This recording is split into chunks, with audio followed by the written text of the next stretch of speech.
Hi, good morning, my beautiful people. Mm. My cup is matching my outfit today. Welcome to today's video. It's number 3 of our series. I'm very excited. I'm gonna share. I hope everybody's well and has had a good morning so far. I'm sitting here on my porch. It's a foggy morning, but it's not as cold anymore, so I'm really happy. And yesterday was the full moon, the last full moon of 2025, and it got me thinking. I want to share like a little anecdote about it. Cheers. Today I have a berry tea, by the way. Full moons bring a certain energy. In many cultures, the moon represents the divine feminine, like intuition, emotion, cycles, reflection, fertility, whereas the sun is masculine, direct, straight, logical. The divine feminine stands for more intuitive, fluid, and emotional forces. So the moon can amplify whatever is already inside. So it's a good time to listen to what is inside. It's a good time to listen to your emotions and to your thoughts and to introspect, to go within. Many times on my travels, I've encountered cultures that, different from the West, really honor the moon and that live in a cyclical and aligned rhythm with the moon. Like many indigenous cultures in Latin America, Central America, used to have a calendar based on the moon cycles. They would harvest with the moon cycles. They would gather for full moon, for ceremonies, for cleansing and connecting with ancestors. In India and yogic philosophy, Chandra, like the moon energy, is a cooling energy. So it's also the intuitive, emotional, feminine side. Even in Thailand and a lot of Buddhist traditions, full moons are often days of silence, of releasing karma, and also reflection. So it's believed that full moons are a sign of completion, not of beginning. So they're the end of the cycle where you reflect on what has happened before. Also for what's to come in the future, to set intentions, but mostly to reflect, to transform, and to let go. Like for me, it's definitely a time of reflection, transformation, introspection, and I take that time for myself to keep myself in a direction of growth and a direction of learning. So I'm learning from my past mistakes. I reflect on the patterns, the situations, the events that happened in my life. I reflect on my behavior, my thoughts, my emotions, emotional loops, patterns that I want to release that don't serve me anymore. So I imagine a higher version of myself that I would like to become. And I ask myself if these actions, if it fits into the identity that I want to become.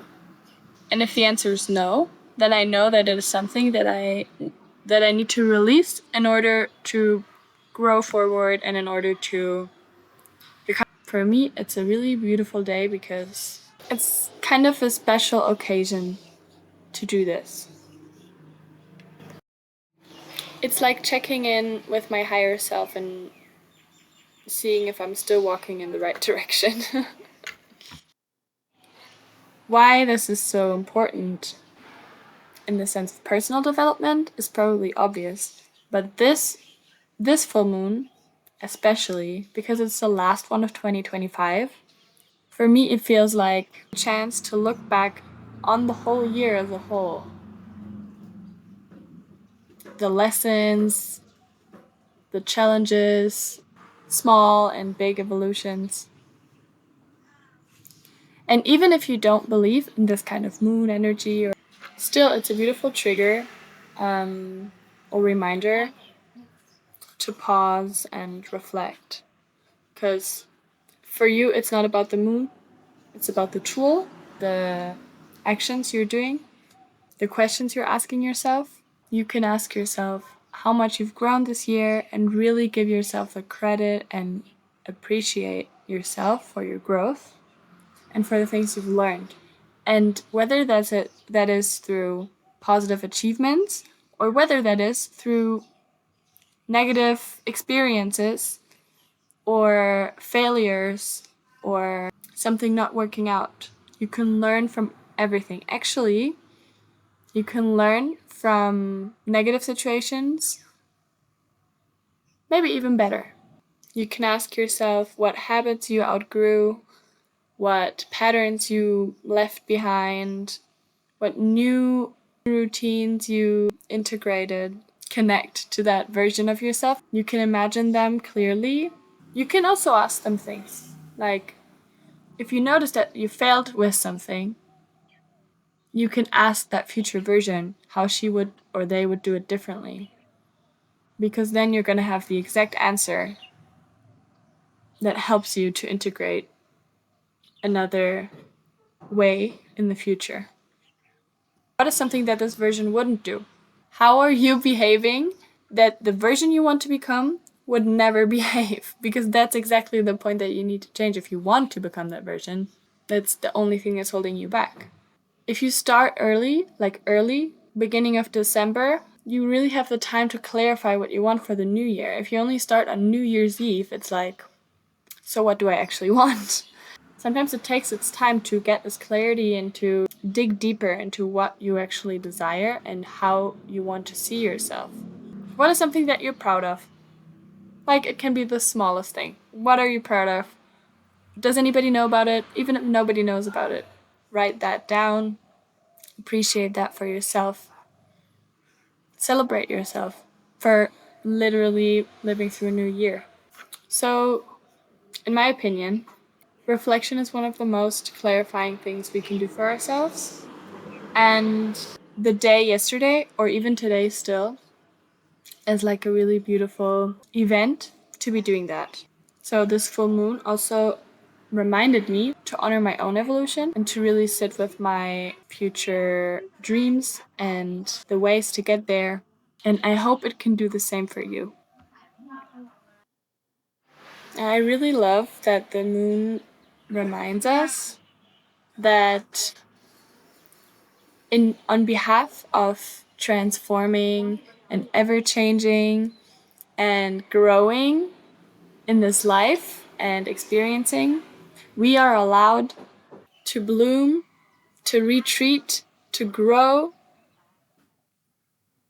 to fail, to shed, to begin all over again, like the moon. There are so many phases to our lives, and it's so normal that it's a cycle.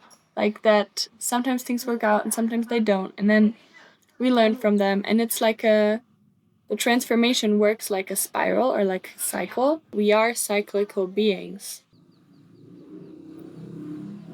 But whether you believe in the moon energy or not, I think it's always so beautiful and important to pause, to release something old, and to step in whatever is to come a little bit lighter and a little bit more clear.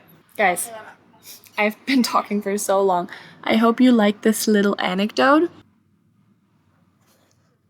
I think I'm gonna make another episode also on reflecting the year specifically for the new year because it's so exciting.